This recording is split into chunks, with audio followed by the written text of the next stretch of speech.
look this way, I'm gonna throw it over the top. Now, I remember one time I had my worst game of the NFL, my worst game of my life. I played against the Giants. You're admitting to this? Man, listen, wow. I have followed around Hakeem Nicks, and fuck Hakeem Nicks. I was playing against Eli. He threw a back shoulder. I looked this way. He threw a back shoulder. I'm like, all right, bet. I jammed him up. Looked this way again. He threw a back shoulder. I'm like, all right, bet. The next time, I looked this way. He threw this shit over my head this way. I'm like, all right, here we go, Eli. You feel me? I looked back this way. He threw a back shoulder. I looked this way. He threw it over the top. It was like, fuck. I ain't losing to Hakeem Nicks. I'm losing to Eli. So the placement of them footballs is crucial. You see, I think before the T. Higgins one, he did it to Ramsey again. Ramsey looked like this in the red zone. He threw it over the top again. And Jamar got over the top and went and caught it for a touchdown. So that's a skill, Skip. That's the, I'm trying to teach my nephew that shit right now. Like, you throw the ball where it needs to be. Don't just throw fades. Throw back shoulder, throw it over the top, man. That shit is a real skill. And it's super tough for DBs. And we always say, the old saying is there's no defense to a perfectly thrown ball. There really isn't, because a lot of times you're going to have great coverage. It's your job as a quarterback to throw guys over. I need to know when to throw back, so I need to know when to go over the top. And I wasn't in the huddle, but I promise you, either throughout that week or during that game, he came up to T before that and said, hey, Ramsey strike for strike, or your strike for strike, keep going. I'm going to throw it over the top. Even with the amount of time that they haven't had a lot of time to get on the same page. Those are those things that Flacco's seen throughout his career, that he knows how to win in those situations. And I was telling Higgins, hey, what I'm thinking on this play, go do it, and they execute at a high level. Yeah, the first play for 40 years. I mean, at least football 36, 37, because in the last 9 years he hasn't played over 9 games. Do you still think Flacco was the problem, not the Browns? So I'm charging one of the B300Ks on the bottom, and as you can see, 500 watts. It's going to turn it. That's good.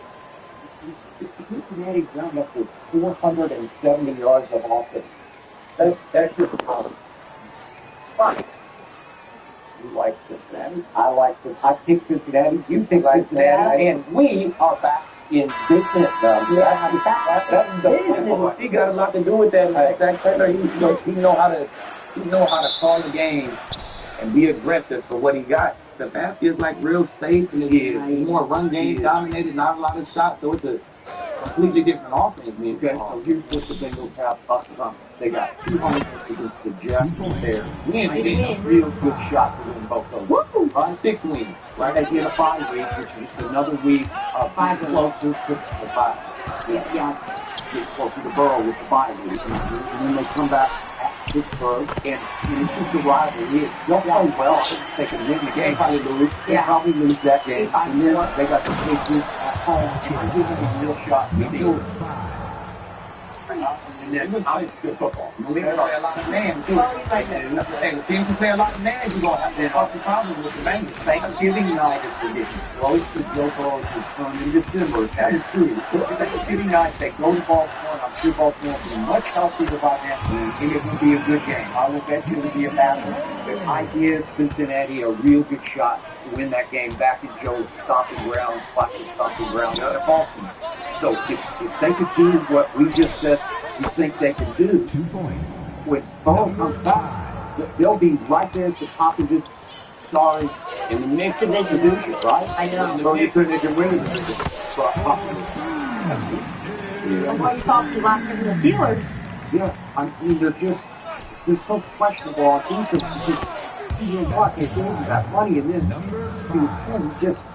I couldn't find it last night. And Cincinnati hasn't been that good with the offensive line. I mean, that's 2 games where their defense looked just completely trash. They lost both.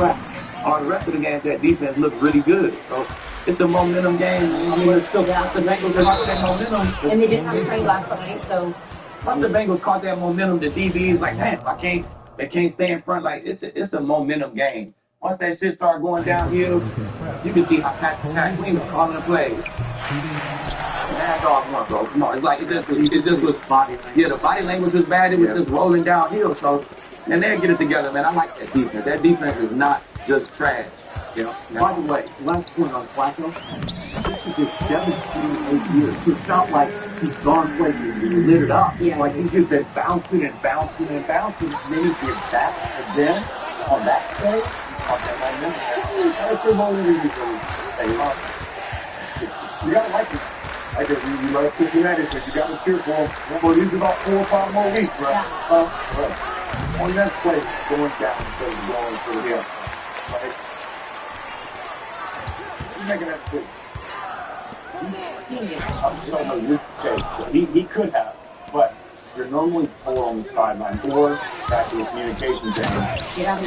If Zach Taylor was, I don't know, Skip, because I can see both sides. You can make an argument for both. You don't score because it's not always guaranteed. You can a snap, you can fumble the next play, you can try to center it and drop the ball, you can get the kick block. There's so many things that can happen. It wasn't a red zone like, you caution everybody. Yeah, so that's what I'm saying is that the normally in the headset, the coach would say, hey, run this play, we get the first, tell them to get down, stay in bounds, get down. Right? Let's force them to burn some time out, or take some time off the clock. But I don't know if he would have done that far out. I don't know if you do that when you're closer to the end zone, you get a couple yards, get down, just to force him to take some time out. So, I don't know, it could have been Higgins on himself. I don't know if he would have done that for how this season's been going. If I'm the head coach, I'm not telling you to do that. Like, it's something spooky about block kicks. I haven't seen anything more block kicks. It's halfway through the season. I guarantee you, I don't know the fact. Kids, probably could look that shit up. But I guarantee you, it's the most block kicks in NFL history, and we ain't even halfway through. Look it up. I guarantee you, bro. Okay, so for me in that situation, though, non-negotiable. Go down, game go. Okay, so I don't know. In that situation, right? If there's 10 times you can do this, knowing who the quarterback is. If it's Aaron Rodgers, if it's Brady, if it's Baker Mayfield, if it's guys like that. Don't do that. No. What I'm saying is, Don't do that. No, I'm saying is there's guys that when their back is against the wall, they play football. Like there's some guys that you don't want them with the ball with 1 minute left and they just play. Right? You want that scary OC calling little stuff. Like guys who can I can fling it, Aaron Rodgers, Brett Favre. Do you give them the minutes, or do you always play the smart route and go for the field goal versus scoring and then giving these guys that opportunity? I think it's always tougher for you to drive down and go get a touchdown. We can put points on the board, score the fucking touchdown, man. I'm scoring a touchdown. Okay. That's me personally. Even no matter who the quarterback is. I won't give a fuck who the quarterback is. It's hard to drive down and get a touchdown. Hey, a minute left, a minute and 20 left. Man, I'm gonna make you have to drive down and score a touchdown. Steve, in 2014, there was 19 in first month blocked field goals. So it's happened before in 2014. But it's worse since in 12 years. Right. That is the biggest thing that you say, because the context matters. If it's not Aaron Rodgers on the other side of the field, and he hadn't just done that the previous series, went down and scored and do a dot the fire move, because I would have risked it again. They go off here. That's usually what happens. We have a big play. Somebody overrun or bust the coverage or get his ass roasted. You know what I'm saying? That's usually what happens. He's done it way. He avoided a rush, fall left into a dot to fire move. There's not a lot of guys in the league, even with Rodgers 41, that can still do it. That's very impressive. But the other thing is that okay, you only needed a field goal. That's a big factor. If they needed to go down and score a touchdown after you scored, then maybe, that's where you can argue, okay, go score, because that forces them to have to go get points. But now if you go down, you guarantee he's not going to touch the ball again.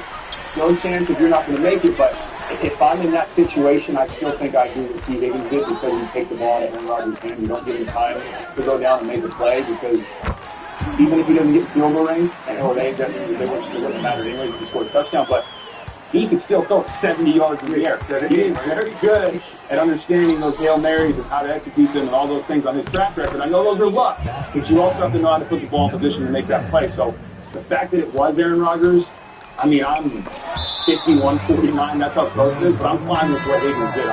Who knows? What happened was they won the game, and they might see the Bengals in the playoffs. They might win the division. By the way, I was hoping the Dallas to play the Henry team who didn't play last night. I was thinking, if they keep him out, it's because they're about to trade him. And then after that happened, there's no way they're going to. No way. They got a real shot.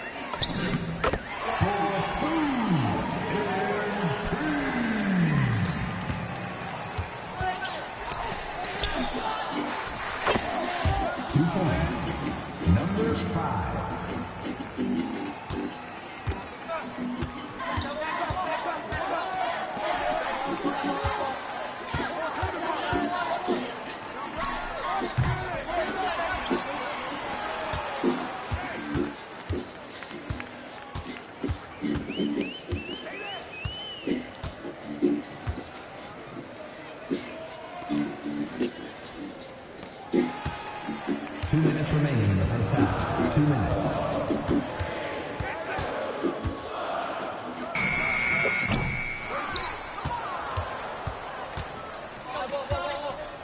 All items appear meats, across mouse is heavy. The most across in legs and here's why.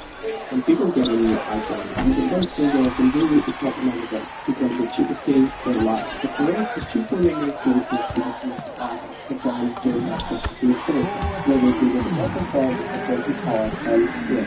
That is what makes mouse different. It's got 10 pairs and 90 pairs and cases. We need to try and Basketball. Starting with Blanco and this is continue to 40-year back. They'll be signing the screen player. Gary 229. Just a game-winning drive with a kick to win it. With Robert receiver. With the Browns running through 200. Number 5. 5 touchdowns, no turnovers. Passer rating of 100. I saw you were recruiting a draft football said that you picked the Bengals correctly, but when I figured out sure. You did the first 9 minutes of the show. We were talking about we literally said this. What to do for you? The Achilles is a 2-year player. While it comes back, you did the whole thing. You told the producer before the show you were going Steelers. And then that moment you were Steelers. You go back. One, two, three. Second personal foul. Second team foul. You did. I did right. You did not make it lie. You did not. You did not. You know, Steelers. All right, go ahead. What's the question? Do you agree with me with the Bengals? The Bengals can win that season. Yes. They can, absolutely.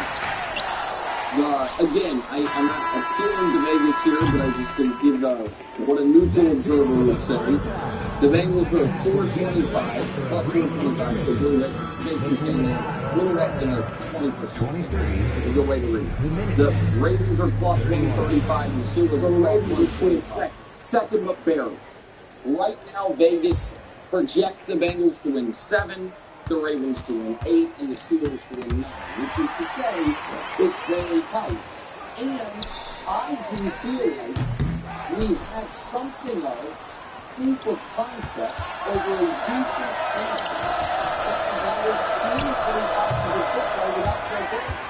The numbers they put up that year, 2 years ago, I mean, do you ever think Blanco can play around the level that Jake Browning played when Jake Browning was out in 2023. And so now that they're 3-4, and now that I think you saw some of my concerns for the Steelers defense come to life a bit, I'm not going to buy this.